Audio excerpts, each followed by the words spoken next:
On Monday, January 7th, President Obama announced his nominee to become the next Secretary of Defense. And lo and behold, despite all the noise and concern expressed by American Jewish leaders, the president chose former Republican Nebraska Senator Chuck Hagel. The president also said he was nominating counterterrorism and Homeland Security Advisor John Brennan to become the director of the CIA. But all the attention is on the president's decision to nominate Chuck Hagel, who many of the most respected centrist Jewish leaders have gone on record as saying he is the wrong man for the job because of a litany of votes Chuck Hagel has made while in the U.S. Senate, and for some very disturbing things Chuck Hagel has said about AIPAC, about the loyalty of American Jews who care deeply about the well-being of the State of Israel, and about how he views his role as an elected U.S. Senator in relationship to Israel. Now, here is a list of the concerns that Jews have expressed about Chuck Hagel's positions, which suggest that he would not be especially friendly to the State of Israel. In October of 2000, Senator Hagel was one of only four senators, who refused to sign a Senate letter in support of the State of Israel. In the following year, Senator Hagel was one of only 11 senators who refused to sign a letter urging President Bush to continue his policy of not meeting with Yasser Arafat until the Palestinian leader took steps to end the violence against Israel. In June of 2004, Senator Hagel refused to sign a letter urging President Bush to highlight Iran's nuclear program at the G6 summit. In December of 2005, Senator Hagel was one of only 27 senators who refused to sign a letter to President Bush to pressure the Palestinian Authority to ban terrorist groups from participating in Palestinian legislative elections. The following year, Senator Hagel was one of only 12 senators, only one of 12, who refused to write the European Union asking them to declare Hezbollah a terrorist organization. And in March of 2009, Senator Hagel was one of 10 former and current foreign policy officials who signed a letter urging President Obama to open direct talks with Hamas. And with regard to a nuclear Iran, in May of 2006, Senator Hagel wrote an article for the Financial Times explicitly ruling out the military option against Iran, even though President Obama continues to say it remains on the table. These are the major incidents which give many American Jews the sense that Chuck Hagel does not represent a pro-Israel philosophy. And it certainly would seem that when it comes to Middle East policy, Chuck Hagel is not in sync with the stated positions of President Obama.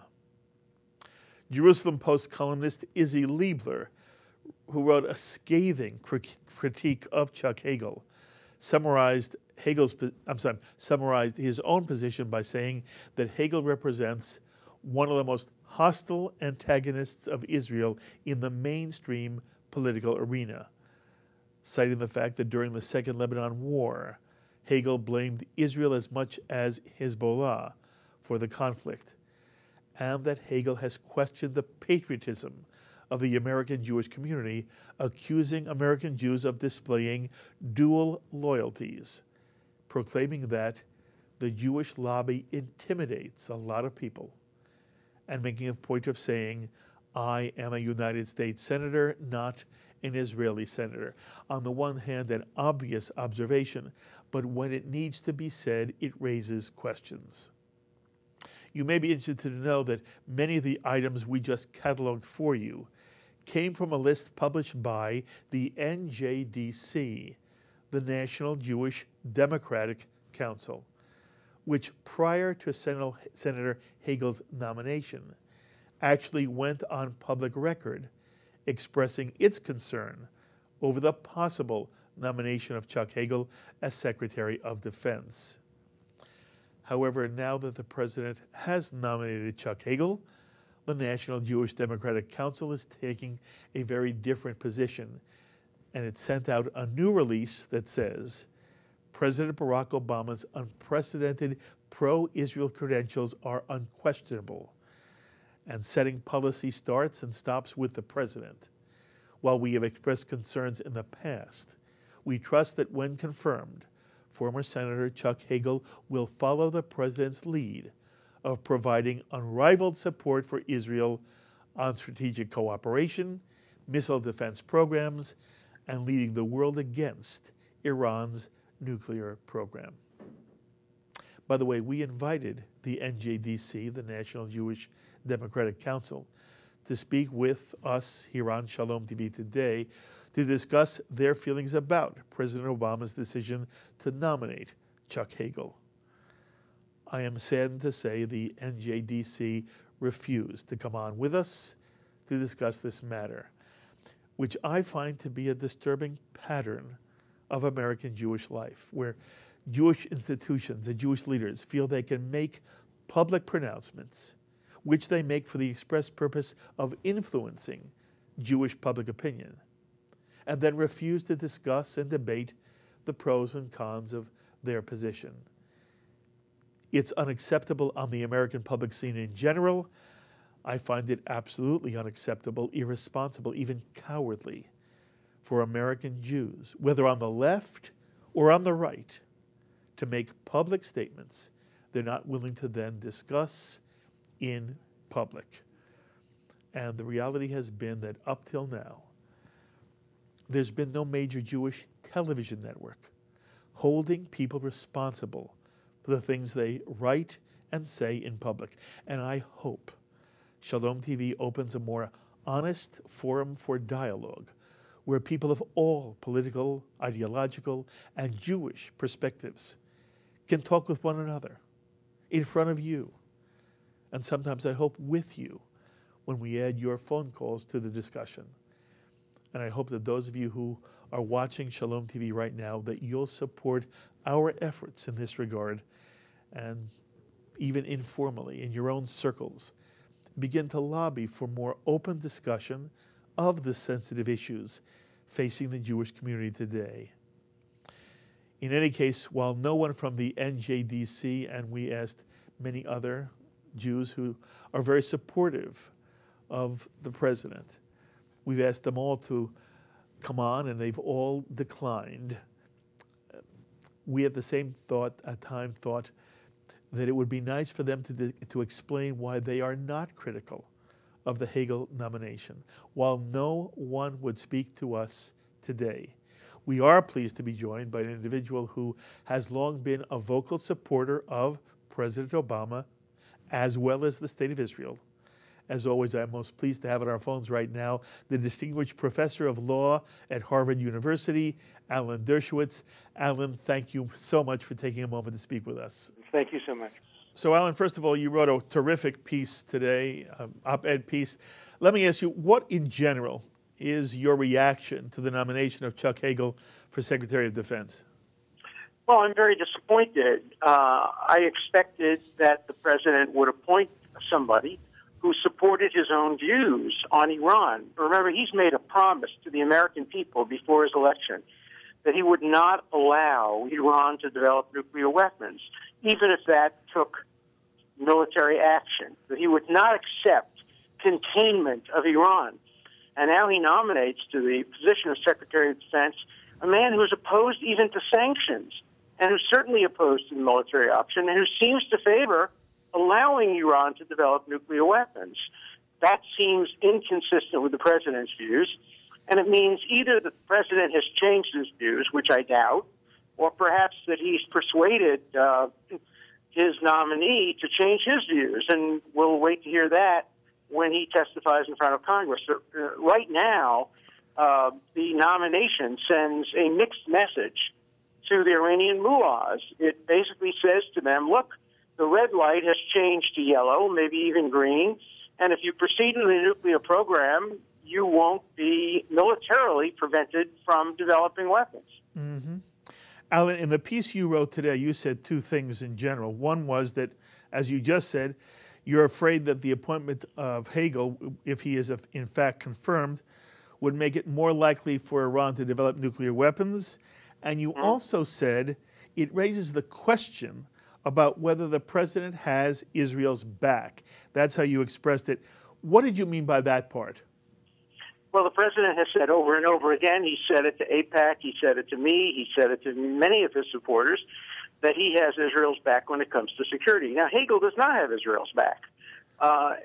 Hagel is not a strong supporter of Israel. In fact, was one of the weakest people on Israel in modern Senate history, and there's a worry. Now, even if the nomination is rejected by the Senate, which I hope it will be, but even if it's rejected by the Senate, I think a lot of the damage has already been done, because the very fact that the president would nominate somebody who was so soft on Iran sends a message to the mullahs, which will be hard to take back. Mm-hmm. If the Senate rejects him, the mullahs will say, oh, it's that Jewish lobby that intimidates people, to quote Hagel himself, that defeated this. But don't worry, the president no longer has Israel's back. The president doesn't want to go to war with Iran, and we can proceed to develop our nuclear weapons.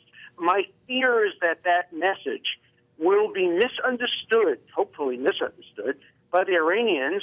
And I say hopefully misunderstood because I hope it's not the message intended to be conveyed by the president. I don't think it is. But if it's misunderstood, it could lead to war. Actually, I feel less secure and safe as the result of this nomination than I did before. I think it's more likely now that Iran will try to develop nuclear weapons, more likely that the president will have to go to war, and more likely that if the president doesn't go to war with Iran, the Israelis will have to do it. I think this hurts peace.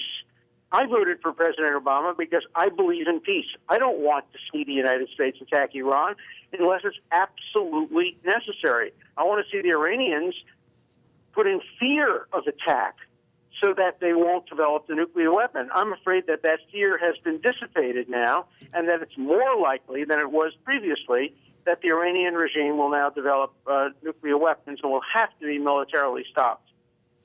Okay, Alan, you speak to people on a level that most of us never have a chance to speak with. Mm-hmm. And so many in the American Jewish community were opposed to this nomination. The American Jewish Committee was opposed to it. The President's Conference was opposed to it. Abe Foxman of the ADL was opposed to it. And you were opposed to it. Right. What does it mean that the President decided to go ahead with this nomination about his relationship now with American Jewry? Well, it's interesting because he backed away when it came to Secretary of State. He wanted to appoint Rice, but he didn't back away on this one. I think part of the reason is he really likes Hagel on a personal basis. Second, he couldn't be perceived as backing away twice. I don't think it says as much as some people read into it about his relationship with the Jewish community. Remember, this is not a Jewish issue, and it's not a Democrat-Republican issue. Many within the White House were opposed to this nomination. Many Democrats are opposed to it. I hope they have the guts to speak out. I think some of the Democrats will be privately opposed to it, but they won't want to deny the president his nominee for Secretary of Defense. We shouldn't overblow what this is about. I don't think this reflects a general change in policy by the Obama administration toward Israel. I think it's just a bad choice based on policy, and I hope the Senate will do its job. The Senate's job is not only to confirm, not only to consent, but to advise and consent. And if he had sought the advice of the Senate on this one, he never would have made this nomination. Mm-hmm. Are you saying, in essence, that while Hagel has done things that have upset the American Jewish community vis-a-vis Israel, and he has been very critical of AIPAC, and he's questioned American Jewish dual loyalty, that from your perspective, that's really not what's driving your concern? That's not what's driving my main concern. My main concern is Iran. My main concern is that we had a policy of trying very hard to frighten the Iranians into believing the president when he said, quote, I don't bluff, and Iran will never be allowed to develop nuclear weapons. And I'm afraid that fear factor has now been dissipated, and the Iranians will now proceed. with their plan to develop nuclear weapons, and it'll make the world a less safe place. Because either they'll develop nuclear weapons, or they will have to be attacked by the United States, or they will have to be attacked by Israel. I think this makes it much more difficult for the president's policy, his own policy, of frightening the Iranians into dropping their nuclear program. I think that policy has been substantially undercut. So I don't think this was a wise decision by the president. And I think he did it because he likes Chuck Hagel and because he feels comfortable with him on other issues involving cuts in the Pentagon budget, issues involving the war in Iraq. I don't think Israel was top on his mind when he made this appointment, although he surely was aware of how many, not only in the Jewish community, many Republicans, many Democratic senators, his own the head of the Democratic Jewish National Committee, many loyal Democrats and supporters of Obama felt this was the wrong decision at the wrong time involving the wrong person. Okay, I'm very pleased that you have stated your own position so clearly, and I'm hoping the Shalom TV audience does not in any way now misunderstand you, that your prime motivation here, your prime concern, has more to do with Iran than a feeling that in some way Obama has double-crossed the state of Israel. Having said that, I want you to address that as well. If you were talking in a room of people who were saying to you, Alan, we did not expect this from the president. If there had been another minority with a serious problem over a cabinet nomination, we believe the president would have acted differently. To what extent do you feel there's any reason for the Jewish community to feel a little less comfortable with the president because of this nomination? Well, I think there is reason to feel a little less comfortable, but perhaps not a lot less comfortable. You talk about other minorities. There were two other minorities which he deeply offended. He deeply offended the gay community by saying that an actively gay person was not suited to be an ambassador, and he never apologized for that until his name was floated for Secretary of Defense. And the gay community is going to be very upset about that, and they should be. And the African-American community should be very upset at Hagel. He was asked at one point who his role model was in the United States Senate, and he said Strom Thurmond, who was a segregationist and a racist and a man who had an improper, probably sexually harassing relationship with a black woman, and yet he decried any kind of miscegenation or any kind of racial integration.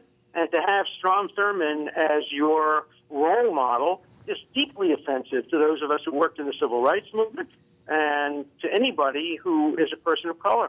So this is a man who offends Republicans, gays, blacks, many Jews, many supporters of Israel. But let me tell you something else. I don't think this nomination would have been made if J Street hadn't supported it. I really do think this is a victory for J Street, a defeat for America, and a defeat for world peace.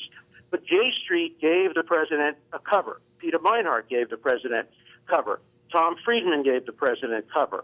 A few other prominent rabbis who supported the nomination gave the president cover. He was able to say, look, the Jewish community is divided.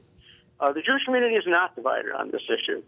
It is 95-5 against Hagel on this issue.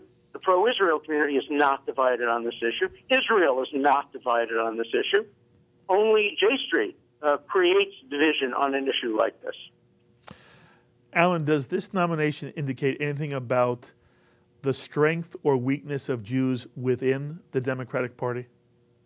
Well, that's a big issue. I mean, there's no question today that support for Israel is stronger in the Republican Party than it is in the Democratic Party. One of the reasons I remain a strongly committed Democrat is to fight that fight from within and to make sure that the Democratic Party never abandons Israel. I think we'll see some Democratic senators vote against this nomination. We'll see how many there are. This is a real test for people like Senator Schumer and Senator Boxer. I think I know how Senator Lieberman would have voted had he remained in the Senate. But we'll see how pro-Israel senators from states with large pro-Israel constituencies, we'll see how they vote. And that will be a test for them. This is going to be a hard vote for a number of Democratic senators. By the way, do you have a prediction?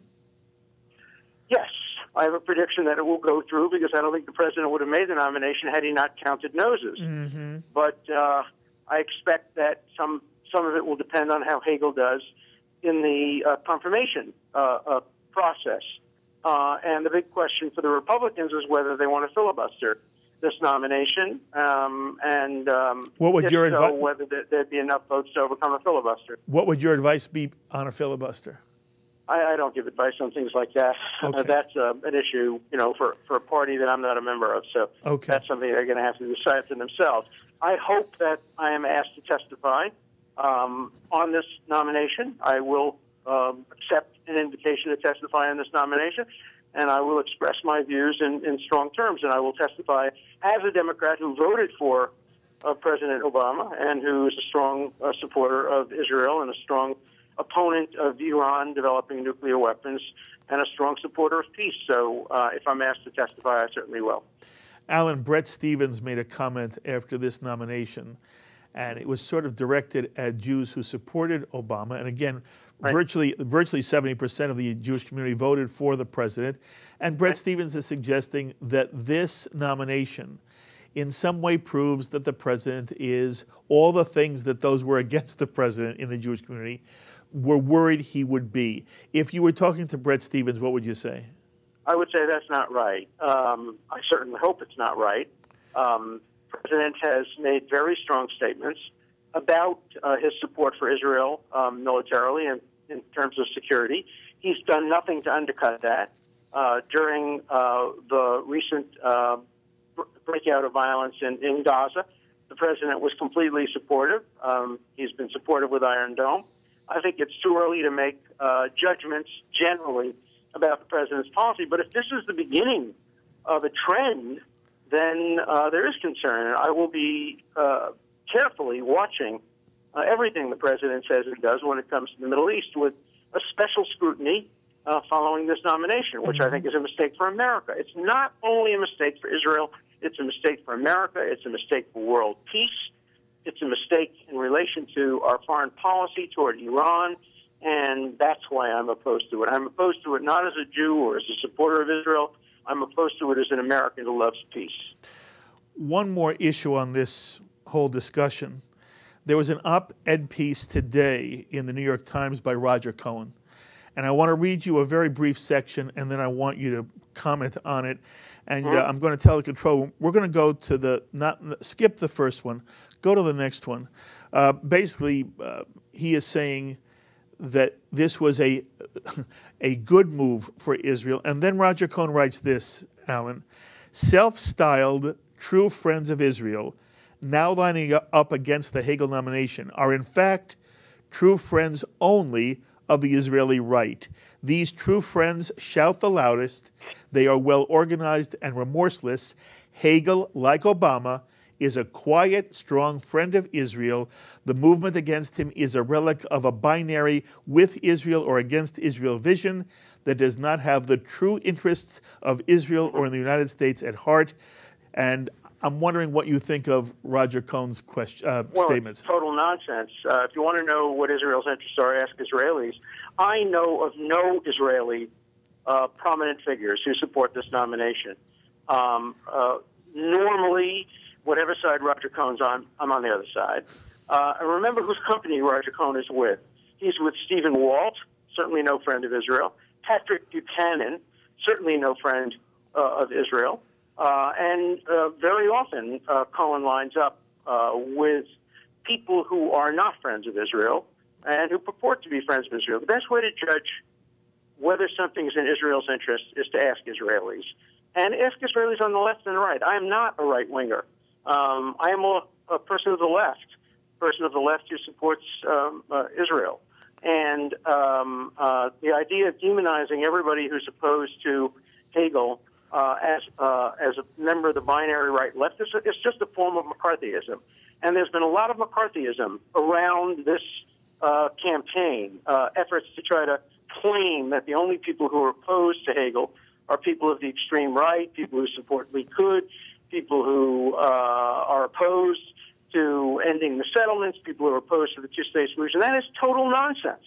That is just total nonsense. Most of the people I know who are opposed to Hegel support the two-state solution, are persons of the left, are persons who favor the peace process, and we support Hegel because we oppose Hegel because we think that the Hagel nomination will make peace less likely, will make more war likely. So Roger Cohn doesn't know what he's talking about, and that's fairly typical of Cohn. It is always wonderful that you give us a few moments of your time, Alan. I wish you all the best as we begin 2013. I'm going to chase you. You'll be on with me often. Thank you very, very much. My pleasure. Thank you. Bye. Be well. The thoughts of Alan Dershowitz, of course, professor of law at Harvard University. And it is interesting, at one point, he was totally associated with issues and policies and questions from the left. And everybody understood he was a major liberal voice on the American Jewish scene. And in reality, when you talk to Alan about virtually any domestic or even international issue, he will come out on the liberal side of the spectrum in the discussion. And yet, because he is associated with a very strong stance in defense of the State of Israel, people have suddenly sort of put him on the right in the Jewish community, and that's something many of us who consider ourselves to be liberal, and we are liberal on virtually all issues, and yet at the same time, as Alan says, it seems that if one is an honest liberal, one has to be in support of the State of Israel, while at the same time supporting a two-state solution if it's possible. And when I read, again, Roger Cohn's piece, he articulates the way in which the left and right are pitted against each other in the Jewish community, and I'm glad I had a chance to talk to Alan about it. We're not going to stop this kind of discussion. We will follow it through. We'll have as many people on from the left and the right discussing this with you, and we hope Shalom TV becomes your major source of information, real information, when you hear issues of like this being raised in the public arena. As always, I invite you to be in touch with me with any thoughts or comments you may have. We will read your comments on the air. Please email me, write me, post on our Facebook wall, tweet me. I look forward to hearing from you all the time. Until the next time, I'm Mark Golub. Be well, my friends.